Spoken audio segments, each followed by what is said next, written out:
Bismillahir Rahmanir Rahim. Loué soit le Seigneur. Allahumma salli ala Muhammadin wa ala Ali Muhammadin wa salim. Monsieur le Président de la Cour suprême, Monsieur le Président de la Cour constitutionnelle, honorables membres de la Cour suprême, honorables membres de la Cour constitutionnelle,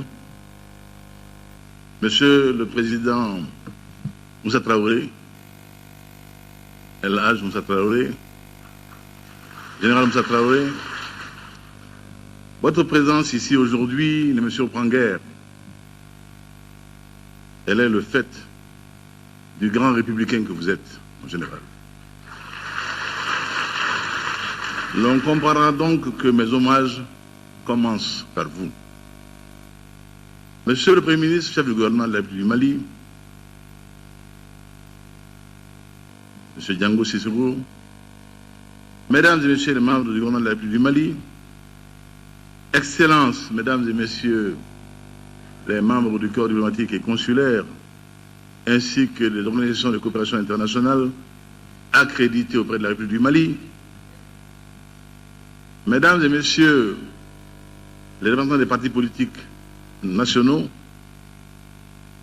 Messieurs les représentants ou les chefs de famille fondatrices de Bamako, Messieurs les chefs de culte, Mesdames et Messieurs, en vos grades et qualités. Oui, louanges à Dieu. Sans lui, aujourd'hui ne serait point un pays de gloire, de lumière, d'humanisme fécond au long des siècles. Soudain plongé dans les ténèbres d'une nuit, d'une longue nuit noire des pires cauchemars. Voilà ce dont nous émergeons. Cette véritable résurrection est le fait du Tout-Puissant qui a permis qu'autour de nous se crée la plus formidable chaîne de solidarité jamais mise en œuvre dans le monde pour la résolution d'un conflit. Que tous ceux qui auront permis ce très heureux dénouement trouvent ici l'expression de nos sentiments de très profonde reconnaissance. Une transition qui a débuté dans les difficultés de tous ordres, qui a nécessité des sacrifices inouïs de la part de ceux qui ont eu la lourde charge de sa conduite. Au premier plan de ces acteurs, chacun comprendra qu'une mention particulière soit faite à mon très estimé aîné, le professeur Django Traoré.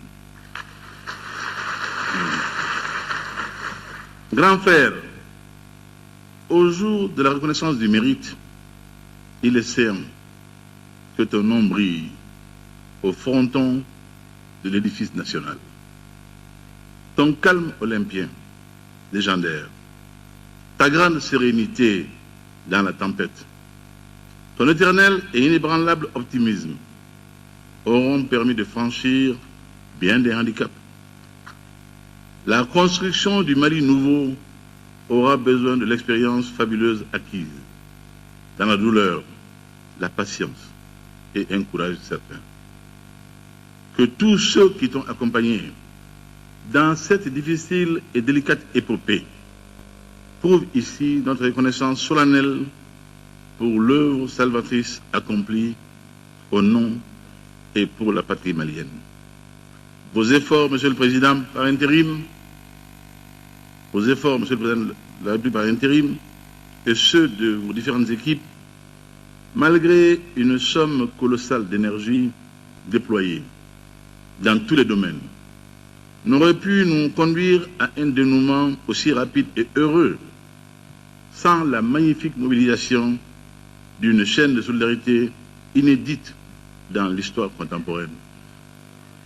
Rendons à César l'hommage dû par Rome, notre organisation régionale, la Communauté économique des États d'Afrique de l'Ouest, CEDEAO, a très promptement pris la mesure des enjeux et mis en marche l'ensemble de tous les processus qui aboutira au dénouement heureux qui s'est traduit aujourd'hui par cette cérémonie de prestation de serment du nouveau président de la République en ma personne, mettant ainsi fin à une transition dont nul n'aurait pu prévoir le terme il y a seulement un an. La suite est désormais connue. Elle est dans les annales. Comme toujours, il n'y a pas de crime parfait. Dans notre tragédie, l'élément déclencheur de l'épilogue aura été la fatale attaque de Kona par des criminels convaincus d'avoir désormais dompté le temps en leur faveur. Hélas, 3 fois hélas pour eux, les rafales de François Hollande, fendant, hélas, 3 fois hélas pour eux, les rafales de François Hollande, fendant le ciel depuis la lointaine base de Saint-Dizier et les mirages de Mille venant de N'Djamena, dans un souffle désormais épique, ont balayé les prétentions saugrenues de ceux qui croyaient avoir eu raison du pays de gloire de Sundiata, de Tcheba, de Babemba, des Askia, de Firoun, oui, de Koumi Diossé et d'Ambodéido. Bientôt, les forces françaises et maliennes auront leur côté nos frères de pays de la CEDEAO. Et très rapidement, les héroïques forces armées tchadiennes qui ont depuis écrit une nouvelle page de gloire sur les collines de Tigargar. Mon récent voyage à Iriba pour saluer le président Idriss Déby Itno au nom de notre peuple reconnaissant était indiqué. Et je suis sûr que le Mali entier m'accompagnait. Que reste fut dès lors possible, jusqu'y compris l'incroyable, la possibilité désormais, le pays territorialement libéré, d'organisation d'élections présidentielles dans des conditions fiables et viables, de manière apaisée, transparente et crédible. L'incrédulité se nourrissant comme toujours dans les mêmes auges de l'éternel pessimisme quant à notre capacité d'organisation et de méthode, faillit avoir raison de l'engagement d'un nombre important au-dedans comme au dehors. Là encore, Monsieur le Président par intérim, votre sens de l'honneur et du devoir a eu raison de tous les scepticismes. Monsieur le Président par intérim, l'élection présidentielle du Mali dont nous célébrons ici aujourd'hui l'aboutissement heureux, très heureux, aura convaincu le monde entier de la grande maturité de notre peuple qui a retrouvé le chemin des urnes, dès lors que ce chemin lui a semblé désormais débarrassé des embûches, des malices, des tripatouillages et autres combinaisons, voire spoliation et mépris total de ses vrais choix. Le résultat, avec l'apothéose qu'a été la visite à ma résidence de mon concurrent de la finale, M. Soumaïla Cissé.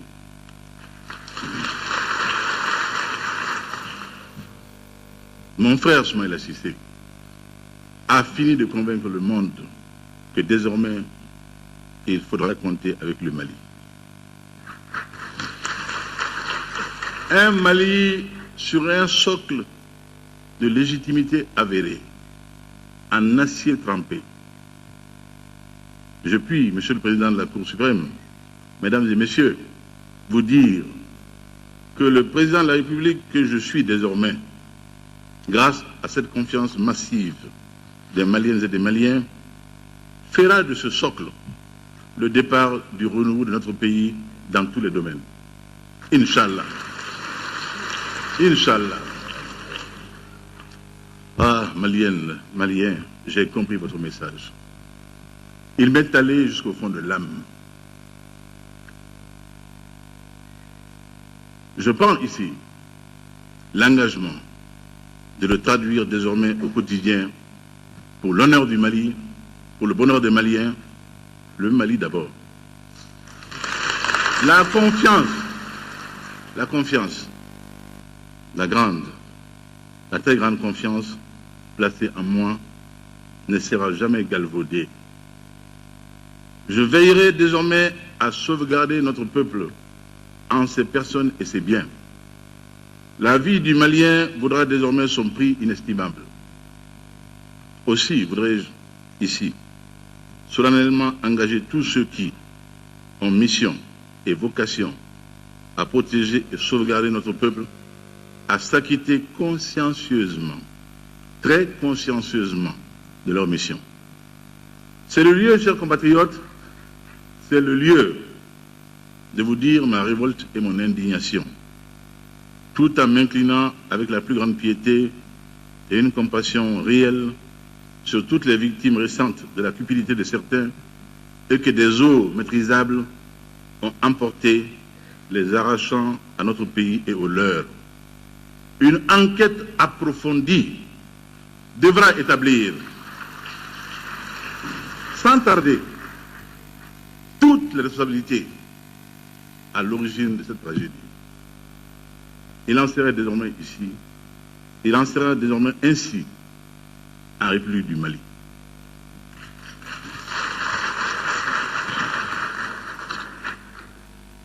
Cela pour vous dire que pas un instant, je n'oublierai que vous m'avez hissé là où vous m'avez placé pour prendre soin de tous les aspects de la vie de notre nation. La réconciliation nationale demeure la priorité la plus pressante. Dès demain, nous enclencherons les actions appropriées pour forger les solutions robustes en vue d'une paix durable afin que nous sortions définitivement de la répétition cyclique des crises dans le nord de notre pays. Je veux réconcilier les cœurs et les esprits, rétablir une vraie fraternité entre nous, afin que chacun, dans sa différence, puisse jouer harmonieusement sa partition dans la symphonie nationale. Je veux rassembler toutes les composantes et toutes les générations de la société malienne, mobiliser les talents et les efforts en vue de l'avènement d'une société nouvelle basée sur l'excellence. Oh, je vous ai compris, monsieur le procureur général. Vos réquisitions qualifiées de brillantes par le président de la Cour étaient d'une qualité qui augure de cette excellence que je recherche et dont je parle. Je veux rassembler les Maliennes et les Maliens pour que triomphe la justice et l'équité, sans lesquelles il n'est pas d'avenir viable pour une nation. À cet effet, en tant que président de la République, je m'attellerai sans relâche à restaurer l'autorité de l'État. Nul n'est et ne sera au-dessus de la loi. Elle s'appliquera de manière égale à tous. Je mettrai fin à l'impunité, aux passe-droits qui sont à l'origine du dévoiement des institutions judiciaires et étatiques. La restauration de l'autorité de l'État se conjuguera avec une lutte sans répit contre la corruption qui inhibe notre capacité à sortir du sous-développement économique et social. En tant que président de la République, je veillerai à la bonne gestion des deniers publics. Je mettrai en place les mécanismes appropriés pour assurer la transparence et l'efficacité de la dépense publique. Nul ne pourra s'enrichir de manière illicite sur le dos du peuple malien.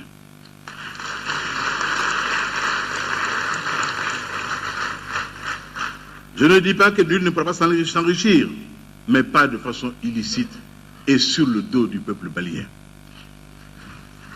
Je bâtirai, avec le concours de tous, un État fort, impartial, qui sera totalement dédié au service du bien-être moral et matériel de la nation malienne.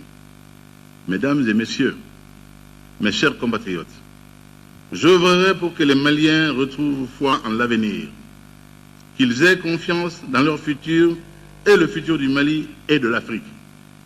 Rien de grand ne peut réussir ni se faire sans sacrifice.